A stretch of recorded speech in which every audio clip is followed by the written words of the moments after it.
পশ্চিমবঙ্গের এক ছোট্ট গ্রামে থাকত রিমা। তাদের ছিল একটি ছোট মাটির ঘর। বৃষ্টির দিনে ছাদ দিয়ে পানি পড়ত। বাবা দিন মজুর, মা অন্যের বাড়িতে কাজ করতেন। রিমা ছোট থেকেই বুঝে গিয়েছিল তাদের জীবন সহজ নয়। অনেক সময় দুবেলা ঠিকমতো খাবারও জুটত না।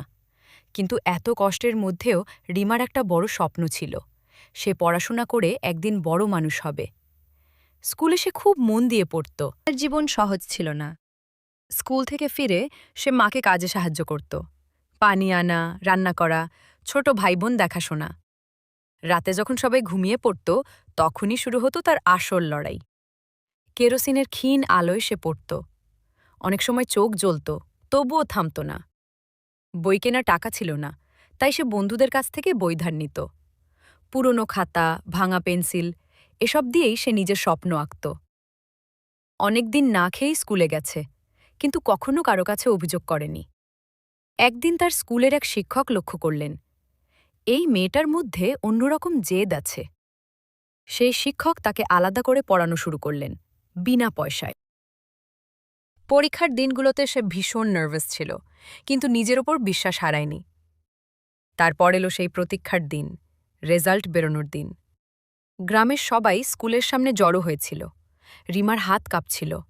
হঠাৎ একজন চিৎকার করে বলল, রিমা, তুই জেলার মধ্যে প্রথম 10-এর মধ্যে জায়গা পেয়েছিস।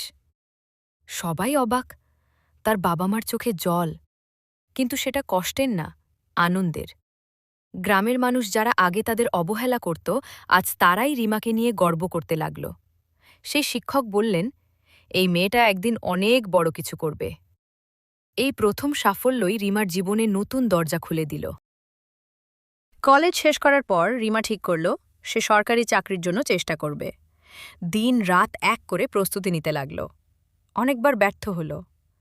পরীক্ষা দিল, কিন্তু প্রথমে সফল হতে পারল না। একসময় খুব ভেঙে পড়েছিল, কিন্তু সে হাল ছাড়েনি। আমি যদি এখন থেমে যাই, তাহলে এত কষ্টের মানে কি? আবার নতুন করে শুরু করল। আর অবশেষে একদিন খবর এলো, রিমা সরকারি চাকরিতে সিলেক্ট হয়েছে। রিমা প্রথমেই তার বাবা মায়ের জন্য একটা পাকা বাড়ি বানাল। যে ঘরে একসময় বৃষ্টির পানি পড়ত, আজ সেখানে সুখের হাসি। তার বাবা মায়ের চোখে গর্ব আর আনন্দ। আমাদের মেয়ে পারছে। শেষ কথা, গরিব হওয়া কোনো দুর্বলতা না, পরিশ্রম কখনো বিফলে যায় না। স্বপ্ন দেখলে, লড়াই করলে একদিন সত্যি হয়।